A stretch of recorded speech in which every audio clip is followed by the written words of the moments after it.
Kijiji cha Dadajabula, kilomita chache tu kutoka mpaka wa Somalia na Kenya, upande wa Wajir Kusini. Kimya kilichoko chaweza kukuhadaa ukadhania kuwa kila kitu kishwari. Kuishi karibu hivi na mpaka wa Somalia imekuwa ni changamoto kuu kwa Wakenya hawa.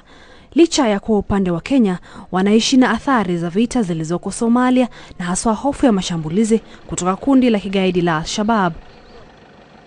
Ukiulizia zaidi, hofu wanayoishi nayo inadhihirika, na hata iwapo wengine watasahau, familia ya Mahmoud haina starehe hiyo. Mashimo haya ya risasi yakisalia kwa ukumbusho wa shambulizi usiku wa tarehe 26 mwezi Mei mwaka uliopita, ulioacha na vidonda sio vya mwili tu bali vya roho vile vile. Walikuja usiku wa manane tukiwa tumelala. Ghafla tukasikia risasi. Walikuwa ni mashifta, wamezingira kila pahali.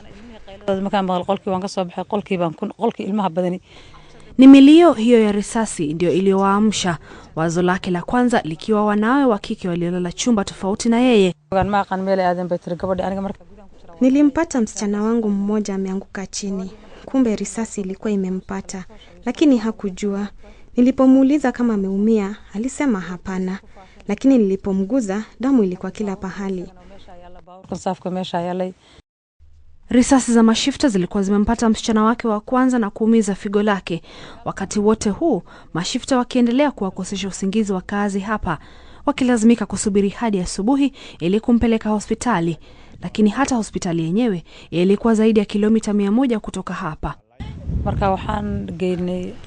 Nilikuwa naogopa sana. Tulilazimika kwenda hadi kambi ya wakimbizi ya Dadaab ili kupata matibabu. Licha ya kuwa alijisikia nafuu, ni tukio ambalo hatolisahau hivi karibuni. Mwanawe huyo wa kike asitake kuzungumza nasi kwa uoga alionao, akisalia kujifungia kwenye chumba chake hadi pale tulipoondoka. Anaogopa sana kuwa akionekana kwenye runinga watarudi tena na kushambulia familia yake. Tukio hilo likiwa limeathiri hata masomo ya msichana huyo wa darasa la 8. Halali hapa, jioni anaenda kwa jirani. Akiona hata kwa umbali, anadhani ni wale mashifta wamerudi. Sina raha kwa kuwa sina uwezo wa kulinda familia yangu. Gari hili ndilo babake alikuwa akitumia kupata riziki kwa kutoa huduma za usafiri, lakini tangu wakati huo na uharibifu walioacha, hana uwezo wa kulikarabati. Na licha ya kuwa kuna kambi ya jeshi hapo karibu, wanaishi bila ya uhakika kuwa hilo ndilo litakalokuwa shambulizi la mwisho kwao, maisha yakiwa si peupe kwao. Esther Kahumbi, Maisha Peupe, Wajir Kusini.